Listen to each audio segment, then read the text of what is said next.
కాత్యాయని అంటే ఆమె భర్తని విడిచిపెట్టి ఉండదు. భర్త గారు ఎప్పుడైనా ధర్మ సంరక్షణార్థం భూలోకంలో అవతార స్వీకారం చేస్తే ఆవిడ కూడా అవతార స్వీకారం చేసి వచ్చేస్తుంది. అందుకే పోతన గారు భాగవతం చేస్తూ అనఘ ఆదిలక్ష్మి అయిన రుక్మిణితోడ క్రీడసల్పుచున్న కృష్ణు చూచి పట్టణంబులోని ప్రజలుల్లసిల్లిరి ప్రీతిలగుచు ముక్త భీతులగుచు అంటారు. విష్ణు భగవానుడు కృష్ణ పరమాత్మగా వస్తే ఆదిలక్ష్మి రుక్మిణీదేవిగా వచ్చేసింది.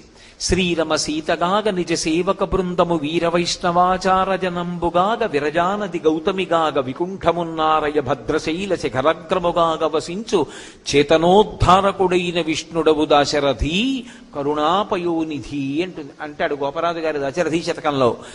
శ్రీరమ సీతగాగ ఆ విష్ణు భగవానుడే రామచంద్రమూర్తిగా అవతార స్వీకారం చేస్తే ఆయన యొక్క శక్తి స్వరూపిణి అయినటువంటి ఆదిలక్ష్మి సీతామహాదేవిగా ఈ భూమండలం మీద అవతరించింది. ఆయన ఎప్పుడెప్పుడు అవతార స్వీకారం చేస్తే ఆవిడ అప్పుడప్పుడు అవతార స్వీకారం చేస్తుంది.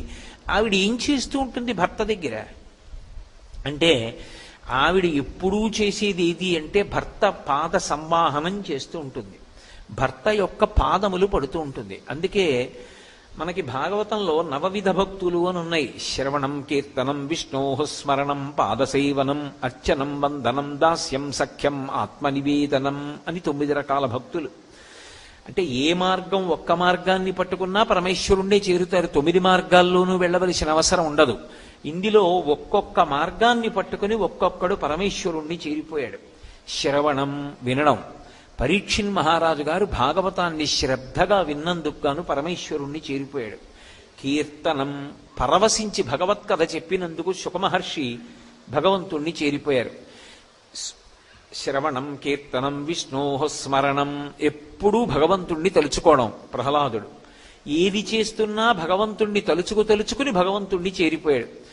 కాబట్టి శ్రవణం కీర్తనం విష్ణోః స్మరణం పాదసేవనం, ఎప్పుడూ భగవంతుడి కాళ్ళొత్తడం అంటే లక్ష్మీదేవి. అర్చనం పృథుమహారాజు, వందనం అక్రూరుడు, దాస్యం హనుమ, సఖ్యం అర్జునుడు, ఆత్మనివేదనం బలిచక్రవర్తి. 9 భక్తులకి 9 మంది ఉదాహరణలు. అందులో లక్ష్మీదేవి ఎప్పుడు చూడండి ఆదిశేషుడి మీద శ్రీ మహావిష్ణువు పడుకుని ఉంటారు. ఆవిడెక్కడ ఉంటుంది? పక్కన పడుకుని కనపడదు, ఆయన పాదములెత్తుతూ కనపడుతుంది. ఆఖరికి మనం వెంకటేశ్వర స్వామి వారి సుప్రభాతం చెప్పినా కూడా ప్రపత్తి అని చెప్తాం. సుప్రభాతం అయిపోయాక ప్రపత్తిలో ఒక మాట అంటాం, లక్ష్మీ మహీత ధనురూప నిజానుభావ నీలాది దివ్య మహిషీక రపల్లవానాం ఆరుణ్య సంక్రమణత కిల సాంద్ర రాగౌ శ్రీ వెంకటేశ చరణౌ శరణం ప్రపద్యే అంటాం.